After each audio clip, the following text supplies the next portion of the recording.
So hello বন্ধুরা, কি খবর আনগো সবার? আশা করি আনগো সবারই খবর ভালো। সো বন্ধুরা, আজকে আমরা পড়ছি হইল মাইহাং। তো এনে দেখতে হারতাছুন মাইহাংয়ের ভিউটা কুছ এরকম। আর বন্ধুরা, ভিউ দেখে কি হবো, মানে আজকাল পার্ক সার্ক বা মানে এনের মধ্যে খালি কাপলস আর কাপলস গো আড্ডা। কাপলস গুজনতে মানে যে নর্মাল মানুষ মানে দেখবেন নি গাইবো তারা আয়া হের না বা সরম পাই। তো মাইহাংয়ের এত ফেমাস মানে অ্যাট্রাকটিভ কিছু নাই, এই যে গাড়িটা ফেমাস হয়েছিল একটা টাইমে যখন নতুন নতুন মানে মাইহাং আরম্ভ হইলো। আর এম্বুরে যদি আপনারা দেখুন, এম্বুরে নতুন করে একটা মানে সুইমিং পুল বানাইতেছে, যেটা মানে হেন উদ্বোধনী করে নাই। তো ইয়ার পরে দেখুন আমি আইছি আর আমার হালা আইছি মানে আমার বাবু। তো এখানে আমরা চৈত্য মধ্যে ঘুরে ঘুরে দেখলাম মাইহাং দেখবার লাগা কিছুই না। মানে যারা কাপলস তাগো লাভ, তারা আইবো গার্লফ্রেন্ড নিয়ে আইবো, এনে কিছু টিছু খাইবো, একটু আড্ডা মারবো, টাঙ্কি মারবো, একটু কেলো কাহিনী আর একটু টাইম স্পেন্ড করবো।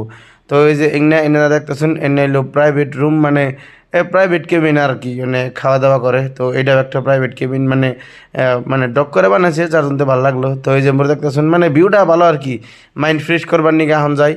আর আমরাও আইছিলাম মাইন্ড ফ্রেশ করবার নিকাই। তারপরে আর কি কই, আজকের জন্য ভিডিওটা এ পর্যন্তই। যদি আনে রাইভার চান, বরপড়া রোড থেকে বেশি দূর না, 5 কিলোমিটার মানবো। আর আজকের জন্য ভিডিওটা